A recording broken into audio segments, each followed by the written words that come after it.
Hema committee റിപ്പോർട്ടുമായി ബന്ധപ്പെട്ട സമൂഹത്തിൻ്റെ വിവിധ തുറകളിലുള്ള പല വ്യക്തികൾ പലതരത്തിലുള്ള അഭിപ്രായങ്ങൾ കഴിഞ്ഞ കുറേ ദിവസങ്ങളായി പറയുന്നത് നമ്മൾ കേട്ടു. ശരിക്കും പറഞ്ഞാൽ പലരും പല കാര്യങ്ങൾ, പല തരത്തിലുള്ള വിശദീകരണങ്ങൾ ഈ ഒരു വിഷയവുമായി ബന്ധപ്പെട്ട് നൽകുന്നുണ്ട്. സിനിമാ മേഖലയിൽ തന്നെ നടക്കുന്ന പല പ്രതിസന്ധികളെക്കുറിച്ച് നമ്മുടെ മുൻപിലേക്ക് പറയുന്നുണ്ട്. അതിനൊപ്പം തന്നെ സമൂഹത്തിൻ്റെ വിവിധ തുറകളിൽ സ്ത്രീകൾ നേരിടുന്ന, അല്ലെങ്കിൽ താഴേക്കിടയിലുള്ള തൊഴിലാളി വർഗ്ഗങ്ങൾ നേരിടുന്ന വലിയ ബുദ്ധിമുട്ടുകളെക്കുറിച്ചും ഇതിനിടയിൽ ചെറുതായൊക്കെ പരാമർശിക്കപ്പെടുന്നുണ്ട്, ചർച്ച ചെയ്യപ്പെടുന്നുണ്ട്. അങ്ങനെ ഒരുപാട് അഭിപ്രായങ്ങൾക്കിടയിൽ ശരിക്കും പറഞ്ഞാൽ നമുക്കേറെ ബഹുമാനം തോന്നുന്ന, അല്ലെങ്കിൽ വേറിട്ട ശൈലിയിൽ സംസാരിച്ച ഒരാൾ സാക്ഷാൽ ജഗദീഷാണ്. ശരിക്കും അദ്ദേഹം ആ വിഷയത്തെ കൈകാര്യം ചെയ്ത രീതി, അദ്ദേഹം അതിനെക്കുറിച്ച് സംസാരിച്ച രീതി, വളരെ ബഹുമാനം നമുക്ക് അവിടെയാണ് തോന്നിപ്പോകുന്നത്. അദ്ദേഹം ആ റിപ്പോർട്ടിനെ തള്ളിയില്ല എന്ന് മാത്രമല്ല, അദ്ദേഹം അതിനെ കോമൺവൽക്കരിക്കാൻ തയ്യാറായില്ല. ഇപ്പോൾ സമൂഹത്തിൻ്റെ പല തുറകളിലും സ്ത്രീകൾ ഇത്തരത്തിൽ ഒരുപാട് ദുരനുഭവങ്ങൾ നേരിടുന്നുണ്ട്. അതിനെ ഒന്നും ഞാൻ ഇതുമായി കൂട്ടിക്കെട്ടാൻ, കണക്ട് ചെയ്യാൻ ഞാൻ ശ്രമിക്കുന്നില്ല.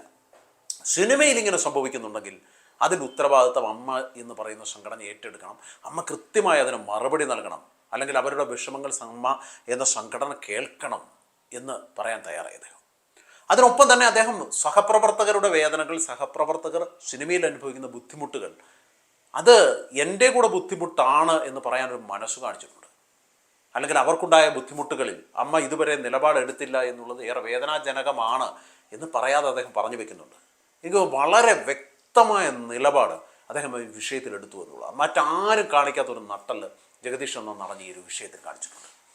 ഏറ്റവും ചിരി വരുന്നത്, ഏറ്റവും ലജ്ജ തോന്നുന്നത് സിദ്ദിഖ് എന്ന് പറയുന്ന നടൻ്റെ, പ്രത്യേകിച്ച് അദ്ദേഹം അമ്മയുടെ ജനറൽ സെക്രട്ടറി ആയിരിക്കുന്ന ഒരു സ്ഥാനം അദ്ദേഹം വഹിച്ചുകൊണ്ടിരിക്കുന്നത്. അദ്ദേഹം ആ സ്ഥാനത്തിരുന്നു കൊണ്ട് പറഞ്ഞ മറുപടികളാണ്.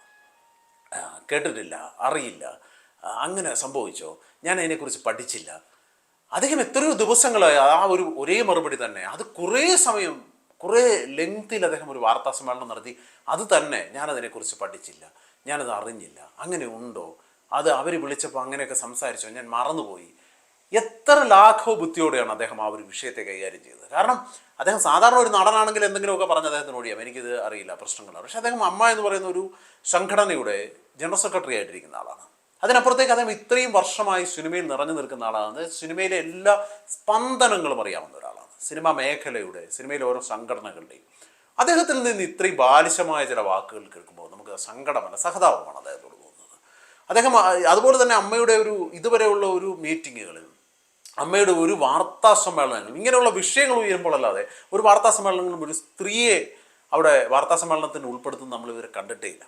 ഈ ദിലീപുമായുള്ള വിഷയമുണ്ടാകുമ്പോൾ, അല്ലെങ്കിൽ ഒരു നടി ആക്രമിക്കപ്പെടുന്ന വിഷയമൊക്കെ ഉണ്ടാകുമ്പോഴാണ് ഒരു നടിയെ, അല്ലെങ്കിൽ WCCയുടെ പ്രശ്നങ്ങളൊക്കെ ഉണ്ടാകുമ്പോഴാണ് ഒരു നടിയെ അല്ലെങ്കിൽ ഒരു സ്ത്രീയെ കൂടെ അമ്മയുടെ വാർത്താ സമ്മേളനത്തിൽ കൂടെ കൂട്ടുന്നത് കാണുന്നത്. എന്തായാലും അത്തരത്തിൽ ഇത്തവണ ജോമോളെ കൂടെ കൂട്ടിയിരുത്തി ഒരു വിശദീകരണം, അല്ലെങ്കിൽ ഒരു ന്യായീകരണം അവിടെ നൽകുന്നുണ്ട്. എന്തിനാണ് ആരെയാണ് ന്യായീകരിക്കുന്നത്? ശരിക്കും മലയാള സിനിമയിലുള്ളവർക്കറിയാം, അല്ലെങ്കിൽ സിനിമയുമായി ബന്ധപ്പെട്ട് നിൽക്കുന്നവർക്കറിയാം, അതിനപ്പുറത്തേക്ക് മലയാളത്തിലുള്ള പ്രേക്ഷകർക്കറിയാം, ഇതിനുള്ളിൽ ഒരു ഗ്രൂപ്പുണ്ട്, ഒരു ഗ്രൂപ്പിസമുണ്ട്, അല്ലെങ്കിൽ ഒരു പവർ ഗ്രൂപ്പ്, ഈ പറയുന്ന പോലെ പവർ ഗ്രൂപ്പുണ്ട്. കാരണം അല്ലെങ്കിൽ സിനിമയ്ക്ക് നിലനിൽപ്പില്ല. കാരണം സിനിമ എക്കാലവും അങ്ങനെ തന്നെയാണ്. ജോയി മാത്യു പറഞ്ഞതുപോലെ ഇതൊരു ബിസിനസ്സാണ്, വലിയൊരു ബിസിനസ്. ലോകത്തിലെ ഏറ്റവും കൂടുതൽ മുതൽ മുടക്ക് ഉള്ള ഒരു വ്യവസായമാണ് സിനിമ എന്നത്, സിനിമ ഇൻഡസ്ട്രി എന്നത്. എല്ലാ മേഖലകളിലും അങ്ങനെയാണ്. അപ്പോൾ അങ്ങനെ നിൽക്കുമ്പോൾ ഇതിൽ പണം മുടക്കുന്ന ആൾക്ക് ലാഭം തിരിച്ചു കിട്ടണം. അവരതിനകത്ത് എന്തൊക്കെയോ, അവരതിനെ ബിസിനസ്സായി തന്നെയാണ് കാണുന്നത്. കലാപരമായി ഇതിനെ സമീപിക്കുന്ന ഇന്ന് എത്ര നടന്മാർ അല്ലെങ്കിൽ എത്ര മനുഷ്യരുണ്ട്, എല്ലാവരും പണത്തിനും പ്രശസ്തിക്കും വേണ്ടിയാണ് സിനിമയിലേക്ക് വരുന്നത്. അതൊരു നഗ്നമായ സത്യമാണ്. അതുകൊണ്ട് തന്നെ സിനിമയിൽ അങ്ങനെയുള്ള കാര്യങ്ങൾ നടക്കുമ്പോൾ ഇതിനെ കുറച്ചുകൂടി ബിസിനസ് പരമായി സമീപിക്കുക, തൊഴിലെടുക്കുന്നവർക്ക് അതിനുള്ള വേതനം നൽകുക, അവർക്ക് അതിനുള്ള അടിസ്ഥാന സൗകര്യങ്ങൾ നൽകുക. മറ്റൊന്നുള്ളത് ഇനി കുറച്ചുകൂടി പ്രൊഫഷണലിസമായി എന്തുകൊണ്ട് കാണാൻ, ഇതൊരു ബിസിനസ്സാണ് എന്ന് പറയുമ്പോൾ പോലും ഒരു പ്രൊഫഷണലിസമായി എന്തുകൊണ്ട് ഇതിനെ കാണാൻ ഇവർ ശ്രമിക്കുന്നില്ല എന്നുള്ളതാണ് രസകരമായ വസ്തുത.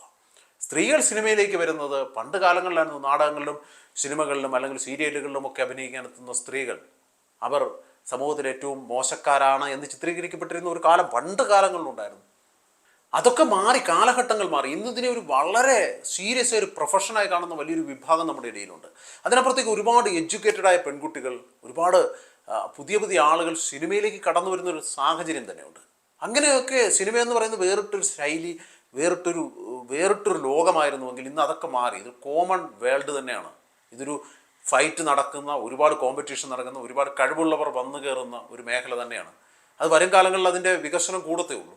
അങ്ങനെയുള്ള ഒരു മേഖലയെ എന്തുകൊണ്ട് ഇപ്പോഴും ഇത്ര ഇരുണ്ട ചിന്താഗതി, ഇരുണ്ട മൂലയിൽ നിന്നുകൊണ്ട് ചിന്തിക്കുന്നു? അത് സിദ്ദിഖിനെ പോലെ ഒരാൾ, ഇത്രയും അധികം ലോക പരിചയമുള്ള, ഇത്രയും അധികം സിനിമകളിൽ അഭിനയിച്ചിട്ടുള്ള, ഇത്രയധികം കഥാപാത്രങ്ങളെ തന്നിട്ടുള്ള, ഇത്രയും ഭാഷകളിൽ അഭിനയിച്ചിട്ടുള്ള സിദ്ദിഖിനെ പോലൊരു നടൻ ഇത്ര ബാലിശമായി സംസാരിക്കുന്നത് കേട്ടപ്പോൾ വളരെ സങ്കടം തോന്നി. അതുപോലെ തന്നെ സിനിമ ഇൻഡസ്ട്രിയിലുള്ള പലരുടെയും പ്രതികരണങ്ങൾ, പല വിഷയങ്ങളിലും ഭയങ്കര ആർജവത്തോടെ പ്രതികരിക്കുന്ന ഈ ഒരു വിഷയവുമായി ബന്ധപ്പെട്ട് വളരെ തണുപ്പൻ പ്രതികരണങ്ങൾ നൽകുന്നത് കാണുമ്പോൾ നമുക്ക് സങ്കടം തോന്നുന്നുണ്ട്.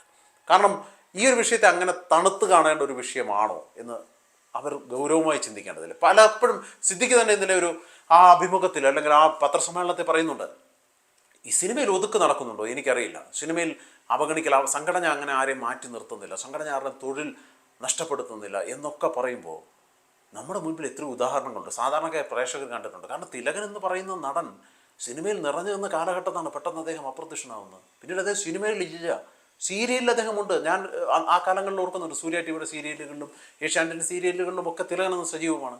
പിന്നീട് അദ്ദേഹം നാടകത്തിലേക്ക് തിരിച്ചുപോയി. ഒരു സിനിമാ താരത്തെ സംബന്ധിച്ചിടത്തോളം അദ്ദേഹം പ്രൊഫഷണൽ നാടകരംഗത്ത് വീണ്ടും സജീവമാകണമെങ്കിൽ അദ്ദേഹം ആ സിനിമ, ഒന്നെങ്കിൽ അദ്ദേഹത്തിന് ഏതെങ്കിലും തരത്തിലുള്ള സിനിമകൾ കിട്ടാതെ, കഴിവില്ലാതെ സിനിമയിൽ നിന്ന് ഔട്ടാകുന്ന ഒരാൾ എന്ന് വേണമെങ്കിൽ പറയാം, അല്ലെങ്കിൽ ഒരു തരത്തിലും അദ്ദേഹത്തിന് പറ്റുന്ന കഥാപാത്രങ്ങളില്ല, അങ്ങനെയൊക്കെ നമുക്ക് വേണമെങ്കിൽ വിശദീകരിക്കാം.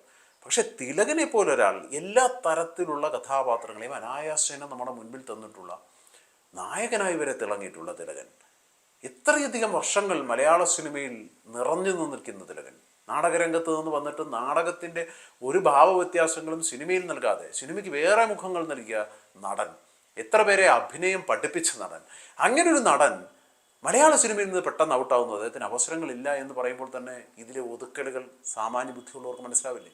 അതുപോലെ തന്നെ അമ്മ എന്ന് പറയുന്ന സംഘടനയുടെ മുൻനിരക്കാരൻ എന്ന് വിശേഷിപ്പിക്കാവുന്ന ഒരാളാണ് മുരളി എന്ന നടൻ. ശരിക്കും അമ്മയ്ക്ക് അമ്മ എന്ന് പറയുന്ന ഒരു പേര് നൽകുന്നത് തന്നെ മുരളിയാണ്. മുരളി ഒരു കാലത്ത് സിനിമയിൽ നിന്ന് അവഗണിക്കപ്പെട്ടിരുന്നു. മുരളിക്ക് സിനിമകൾ കുറഞ്ഞ ഒരു സാഹചര്യങ്ങളുണ്ടായിരുന്നു. സിനിമയിൽ ഈ വിലക്ക് അമ്മ മുരളിക്കും കൊടുത്തിരുന്നു. അതുപോലെ തന്നെ ഇന്ദ്രൻസിൻ്റെ കാര്യവും ഇവിടെ എടുത്തു പറയപ്പെടുന്നുണ്ട്. ഇന്ദ്രൻസ് പല ഘട്ടങ്ങളിലും ഈ വിലക്ക്, പിന്നെ അദ്ദേഹം ഭയന്ന് മാറി നിന്നതുകൊണ്ടും അദ്ദേഹം ഇവരുടെ ഈ ഒരു ഇത്രയും വലിയ ശക്തിയോടെ പ്രതികരിക്കാൻ തയ്യാറാവാത്തതുകൊണ്ടുമാകാം ഒരു പക്ഷേ അദ്ദേഹം വീണ്ടും ആ പ്രശ്നങ്ങളിലേക്ക് വരാഞ്ഞത്. അതുപോലെ തന്നെ ഈ വിട്ടുവീഴ്ചകൾക്ക് തയ്യാറായതുകൊണ്ടാണ് പൃഥ്വിരാജൻ പലപ്പോഴും ഇത്തരത്തിൽ പിടിച്ചു നിന്നത്. അല്ലെങ്കിൽ അദ്ദേഹത്തെ ആദ്യകാലങ്ങളിൽ വിലക്കുന്ന ഒരു സാഹചര്യം നമ്മുടെ മുൻപിലുണ്ടായിരുന്നു. അതുപോലെ ജയസൂര്യയെ തന്നെ ഈ പറയുന്നുണ്ട്, ജയസൂര്യ ഭീഷണിപ്പെടുത്തുന്ന സാഹചര്യങ്ങളുണ്ട്. എങ്കിലും മലയാള സിനിമയിൽ എത്തിയിരിക്കുന്ന മിക്കവരും ഇതുപോലുള്ള ഒരു ഘട്ടങ്ങളിലൂടെ കടന്നു പോയിട്ടുണ്ട്. അതിനെക്കുറിച്ച് വളരെ വ്യക്തമായി ഇന്നലെ ഒരു സ്ത്രീ, മാതൃഭൂമിയിലാണെന്ന് തോന്നുന്നു, ഞാൻ അവരുടെ പേര് മറന്നുപോയി, ഭയങ്കര കൃത്യമായൊരു മറുപടി അവരും പറയുന്നുണ്ട്. അവിടെ നമുക്ക് വളരെ റെസ്പെക്റ്റ് തോന്നും ആ ഒരു വനിതയോട്. അവർ പറയുന്ന ഒരു കാര്യം, സിനിമ ഇൻഡസ്ട്രിയിലെ ഈ പവർ ഗ്രൂപ്പ് 15 അംഗ 10 അംഗ അവരുടെ ആ അംഗങ്ങളെ അല്ല മാറ്റേണ്ടത്, അവരുടെ ആറ്റിറ്റ്യൂഡാണ് ആ പവർ ഗ്രൂപ്പ്. അത് ഇന്നത്തെ സൂപ്പർ സ്റ്റാറുകളാണെങ്കിൽ നാളുകളിലെ സൂപ്പർ സ്റ്റാറുകളാണ് ആ പവർ ഗ്രൂപ്പുകൾ. അത് പുതിയ തലമുറയിലേക്ക് അതങ്ങനെ പകർന്നു നൽകപ്പെടുന്നു ആറ്റിറ്റ്യൂഡ്. അവരിൽ മാത്രം ഒതുങ്ങി സിനിമ ഇൻഡസ്ട്രി നിൽക്കുന്ന, അവർ തീരുമാനിക്കുന്നതാണ് സിനിമയിൽ നടക്കുന്നത്. അത് മോശമാണ് എന്ന് നമുക്ക് പറയാൻ കഴിയില്ല. കാരണം ഈ പറഞ്ഞ പോലെ ഒരു ബിസിനസ് വലിയൊരു മേഖലയാണ്, അതുകൊണ്ട് തന്നെ അതിൻ്റെ നിലനിൽപ്പിൻ്റെ ഒരു ഭാഗമാണ്. എങ്കിൽ പോലും അത് മാത്രമായി സിനിമ നിലനിൽക്കുന്നത് കൊണ്ടാണ് പലപ്പോഴും ഇത്തരത്തിലുള്ള അപകടങ്ങൾ സിനിമയിലുണ്ടാകുന്നത്. പിന്നെ ഒരു കാര്യത്തോട് എനിക്ക് വിയോജിപ്പുണ്ട്. പലരും ഈ ശുചിമുറികളുടെ കാര്യം, സ്ത്രീകൾക്ക് നൽകേണ്ട ഫെസിലിറ്റികളുടെ കാര്യം, അതുപോലെ വലിയ എല്ലാവർക്കും ക്യാരവാൻ നൽകേണ്ട കാര്യം, ഇതിനെക്കുറിച്ചൊക്കെ അതിനകത്ത് പരാമർശിക്കുന്നുണ്ട്. അതുപോലെ തന്നെ അത് നടികളിൽ ചിലരൊക്കെ പറയുന്നുണ്ട്, എനിക്കൊന്ന് എല്ലാവരും പറയുന്നത്. പക്ഷേ അതിനോട് പൂർണ്ണമായി നമുക്ക് യോജിക്കാൻ കഴിയില്ല. കാരണം എന്താണെന്ന് ചോദിച്ചാൽ, നമ്മൾ കണ്ടിട്ടുണ്ട് പലയിടത്തും സിനിമ ഷൂട്ടിംഗ് എന്ന് പറയുന്ന ലൊക്കേഷനുകൾ എന്ന് പറയുന്നത് പല ഘട്ടങ്ങളിൽ പല ഇടങ്ങളിലായിരിക്കും. അവിടേക്ക് ഇങ്ങനെയുള്ള ഫെസിലിറ്റികളെല്ലാം എത്തിക്കുക എന്ന് പറയുന്നത് പ്രായോഗികമായ ഒരു കാര്യമായിരിക്കണമെന്നില്ല. അവിടെ പലപ്പോഴും അഡ്ജസ്റ്റ്മെൻറ്റുകളായിരിക്കാം ഇങ്ങനെയുള്ള കാര്യങ്ങൾക്കൊക്കെ ഒരു സിനിമ സെറ്റ് ചെയ്യാൻ സാധ്യതയുള്ളത്. കാരണം വലിയൊരു ക്രൂ ആണ്, വലിയ ആളുകൾ എത്തുന്ന, ഇപ്പോൾ ഒരു മെയിൻ സ്ട്രീം, സിദ്ദിഖ് പറഞ്ഞ മെയിൻ സ്ട്രീം സിനിമകൾ എന്നൊക്കെ പറയുമ്പോൾ അവർ കുറച്ചുകൂടെ പ്രൊഫഷണലിസമായിട്ടായിരിക്കും ഇതിനെ സമീപിക്കുന്നത്. പക്ഷേ ചെറിയ ചെറിയ സിനിമകളുണ്ട്, ചെറിയ പണം മുടക്കിൽ ചെറിയ നിർമ്മാതാക്കൾ വന്ന് സിനിമ ആഗ്രഹിച്ച് ചെയ്യുന്നവരൊക്കെ ഉണ്ട്.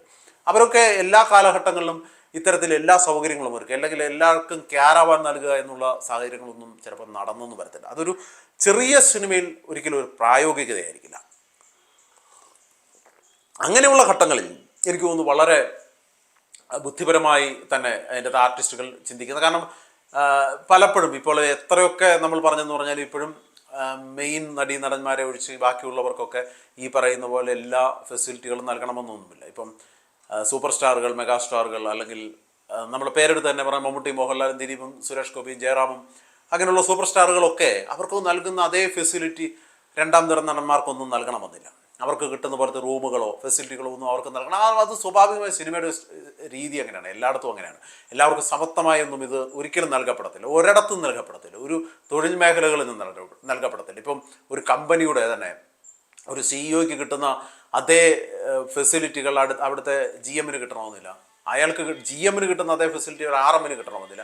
അവിടെയൊക്കെ അതിനനുസരിച്ച് കമ്പനിയുടെ സ്ട്രാറ്റജികൾ അനുസരിച്ച് അതൊക്കെ മാറ്റമുണ്ടാകും. അത് താഴേക്കിടയിലുള്ള തൊഴിലാളികളിലേക്ക് വരുമ്പം അതിൻ്റെ നിലവാരം തന്നെ കുറയും. അത്തരത്തിൽ സിനിമയിൽ സ്വാഭാവികം, അത് എല്ലാ തൊഴിൽ മേഖലകളിലും സ്വാഭാവികമാണ്. അതിനെ കോമൺവൽക്കരിച്ച് തന്നെ നമുക്ക് പറയാൻ കഴിയുള്ളൂ. ബാലിശമായ രീതിയിൽ നിന്ന് സിദ്ദിഖിനെ പറ്റി എനിക്ക് തോന്നുന്നു ഏറ്റവും ഇങ്ങനെയുള്ള കാര്യങ്ങളിലേക്ക് ഉന്നതിയിൽ വരേണ്ടത് അല്ലെങ്കിൽ നേതൃത്വങ്ങളിൽ ഇരിക്കേണ്ടത് ജഗദീഷിനെ പോലെ ഒരു നടനാണ്. എത്ര ക്ലിയറായി, എത്ര ക്ലവറായാണ് അദ്ദേഹം കാര്യങ്ങൾ പറഞ്ഞത്. അദ്ദേഹത്തിൻ്റെ ആ വിഷൻ, അദ്ദേഹത്തിൻ്റെ കാഴ്ചപ്പാടാണ് മലയാള സിനിമയ്ക്ക് ഭാവിയിൽ വേണ്ടത്. ഭാവിയിൽ മാറ്റങ്ങൾ എന്ന് പറയുന്നത് സിനിമയിൽ എല്ലായിടത്തും ഉണ്ടായിക്കൊണ്ടിരിക്കുന്നു. സിനിമ എന്ന് പറയുന്നത് ഈ പറഞ്ഞ പോലെ തന്നെ പഴയ കാഴ്ചപ്പാടിൽ നിന്നൊക്കെ മാറി പുതിയ സ്റ്റൈലിലേക്ക് തന്നെ മാറിക്കൊണ്ടിരിക്കും. അങ്ങനെ വരുന്ന സാഹചര്യങ്ങളിൽ ഇതുപോലെ പഴഞ്ചൻ ചിന്താഗതികൾ വെച്ച് പുലർത്താതെ പുതിയ രീതിയിൽ ചിന്തിക്കുന്നതാണ് ഏറ്റവും അനുയോജ്യം. അതിന് ഏറ്റവും ആപ്റ്റായിട്ട് ഇന്നലെ എനിക്ക് തോന്നിയത് സാക്ഷാൽ ജഗദീഷിനെ തന്നെയാണ്.